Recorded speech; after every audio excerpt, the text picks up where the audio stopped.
بابا جی اشفاق صاحب فرمایا کرتے تھے کاکا کبھی کسی کو بری خبر مت سناؤ، اس کو مت بتاؤ کہ میں کتنا پریشان ہوں، اس کو مت بتاؤ کہ میرے گھر میں بیماری کے ڈیرے ہیں، اسے مت بتاؤ کہ میں بے روزگار ہوں۔ اور اللہ تعالیٰ بھی قرآن پاک میں فرماتے ہیں کہ اے ایمان والو، مومنوں سے وہ بات کہو جو نہایت پسندیدہ ہو۔ خدا کی قسم اگر آپ اس بندے کی ویلیو جان لیں، اللہ اپنے بندے سے کتنی محبت کرتا ہے، تو شاید وہ باتیں جو میں بندوں سے کر چکا ہوں، جو زیادتیاں کر چکا ہوں، جو تانے میں نے کر چکا ہوں، جو اس کے حقوق سلب کر چکا ہوں، شاید میں ساری زندگی معافی کے لیے سجدے سے نہ اٹھوں تمام عمر۔ یہ اللہ کو اتنا پسند ہے اور اسی کا دل دکھایا جاتا ہے، اسی کی دل آزاری کی جاتی ہے، اسی کی عزت نفس کو مجروح کیا جاتا ہے۔ مجھے بڑی اچھی سیاست کرنی آتی ہے، لوگ نہیں جانتے کہ میں سیاست میں کن کن لوگوں کو جانتا ہوں۔ مجھے بہت اچھا اعتراض کرنا آتا ہے، مجھے بہت اچھی دستار اچھالنی آتی ہے، مجھے بہت اچھا کسی کو ذلیل کرنا آتا ہے۔ بابا جی اشفاق صاحب کہا کرتے تھے کاکا اگر اعتراض کرنا ہے تو آئینے کے سامنے کھڑا ہو جا، اور اگر تعریف کرنی ہے تو پھر سامنے والے کی کر۔ یہ چھوٹی سی پریکٹس اگر آپ زندگی میں کر لیں گے تو آپ کا کانٹینٹ بہت اعلیٰ ہو جائے گا۔ میرے کسی کانٹینٹ میں اعتراض نہیں ہوتا، میں کرنٹ افیئر پہ بھی بات نہیں کرتا، میں سیاست پہ بھی بات نہیں کرتا، لسانیت پہ بھی بات نہیں کرتا، فرقوں پہ بھی بات نہیں کرتا۔ مجھے بڑی محنت کرنی پڑتی ہے، مجھے بڑا سوچنا پڑتا ہے، مجھے یہ کہنے کے لیے کہ میں لوگوں سے محبت میں انائیں چھوڑ دیتا ہوں، وفائیں یاد رکھتا ہوں، جفائیں چھوڑ دیتا ہوں۔ پولیس راز سے گزرنا پڑا تھا اور by the grace of God الحمدللہ میں گزر گیا۔ وجہ کیا تھی؟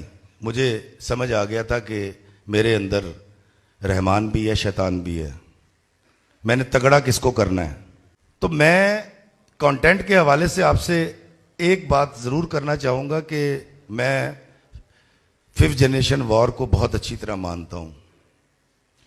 آپ تھوڑا سا اندازہ لگائیں، آپ سونے لگے ہیں، رات کا وقت ہے، اور آپ نے سوتے سوتے بستر میں ایسے کر کے سکرول کیا اور ایک بہت بری خبر آ گئی، آپ ذہنی طور پہ پریشان ہو جاتے ہیں۔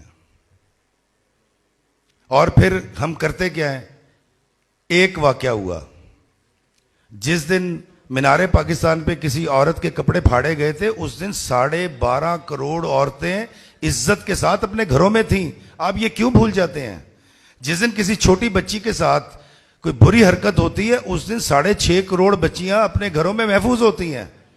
آپ 23 کروڑ لوگ ہیں، 23 کروڑ میں ہونے والی ڈکیتیاں، ہونے والی چوریاں، ہونے والے کرائم، مجھے ایسا لگتا ہے 23 کروڑ یہ بہت کم ہے۔ ہم بہت اچھے لوگ ہیں، ہمیں جب دکھایا جاتا ہے ہمارا نیگیٹو پہلو دکھایا جاتا ہے۔ یار ہم پاکستانی بہت اچھے لوگ ہیں۔ آپ یقین کیجئے کہ میں کسی ملک سے کمپیریزن نہیں کر رہا، میں اپنی بات کر رہا ہوں۔ ہم لوگ اسپتال نہیں بناتے، ہم ادارے نہیں بناتے، جنرس لوگ ہیں، سخی دل لوگ ہیں، اپنے زیور اپنی بچیوں کے جہیز تک دے دیتے ہیں۔ اس لیے ہمیں سمجھنا پڑے گا، ہمیں اپنی قوم کا جو پازیٹیو، جو سافٹ فیس ہے وہ سامنے لانا پڑے گا۔ پاکستانیوں جیسی کوئی قوم نہیں ہے، اتنی محبت کرتے ہیں، اتنا پیار کرتے ہیں کہ میں آپ کو بیان نہیں کر سکتا، لیکن ہم ہمیشہ آدھا گلاس خالی دیکھنے کے عادی ہو گئے ہیں۔ بابا جی اشفاق صاحب کہا کرتے تھے کاکا آدھا گلاس بھریا ویکھو۔ صاحب حال ہونا، جو دستیاب ہے اس پر خوش رہنا، یہ بڑا ضروری ہے۔ ماضی کے البم اٹھا کے پھرنے والے ہمیشہ اذیت کا شکار رہتے ہیں، یہ بھی اشفاق صاحب کہتے تھے، کیونکہ آپ ماضی کو ٹھیک نہیں کر سکتے، اور مستقبل کے لیے آپ پلاننگ کر کے سائنٹیفک ایفرٹس ضرور کریں، لیکن پریشان نہ ہوئیے گا، کیونکہ مستقبل آپ کے ہاتھ میں نہیں ہے۔ تو آج آ کے بچا لمحہ موجود جس میں آپ سے مخاطب ہوں، یہ ہے زندگی، یہ ہے لائف، اور اس کا سپین ایک لمحہ ہے۔ میں لمحہ لمحہ جی کر پہلے 60 لمحے کے بعد 1 منٹ، 60 منٹ، 1 گھنٹہ، 24 گھنٹے، 365 دن، 53 سال کا ہو گیا، 54 سال کا، لیکن جیا آپ کی طرح میں ایک لمحہ، میں نے اس لمحے کو ضائع نہیں کیا، میں اس میں خوش رہتا ہوں۔ اس کی وجہ یہ ہے، آپ دیکھیں ہماری جو مائیں ہیں ان کو کیوں بیماریاں ہو جاتی ہیں, شوگر کا شکار ہو جاتی ہیں, ہارٹ پیشنٹ ہو جاتی ہیں, بلڈ پریشر ہو جاتا ہے.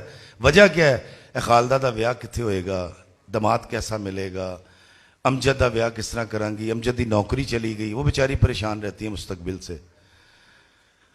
آقا دو جہاں سرکار مدینہ کے پاس ایک شخص آیا, صاحب حیثیت تھا, پوچھتا ہے کہ یا رسول اللہ دنیا میں اپنے لیے کتنا رکھوں؟ تو آقا نے فرمایا صرف اتنا جتنا مسافر ذات راہ رکھتا ہے. تو افتخار رفیع کو بھی دیکھ لینا چاہیے کہ اس کو کیا رکھنا ہے. جینا شروع کریں, آج میں جئیں, اس لمحے کو انجوائے کرنا شروع کریں. کل جب آئے گی دیکھ لیں گے. وہ تھا نا کہ جانے دو ذرا کشتی مچلی ہوئی موجوں پہ, طوفان کب آئے گا اندازہ لگا لیں گے. جینا شروع کریں, خوش رہا کریں. میرے جیسے ناہنجار بے وقوف جب کوئی بکواس کر دیں تو معاف کر دیا کریں, کیونکہ وہ بابا جی نے کہا تھا نا کہ جو کچھ ہٹی اندر ہوئے اویو دوے وچارا, کتھوں لیاوے لال محمد کولے ویچن والا. تو میری دل کی ہٹی میں کوئلے ہیں, میں لال نہیں بیچ سکتا.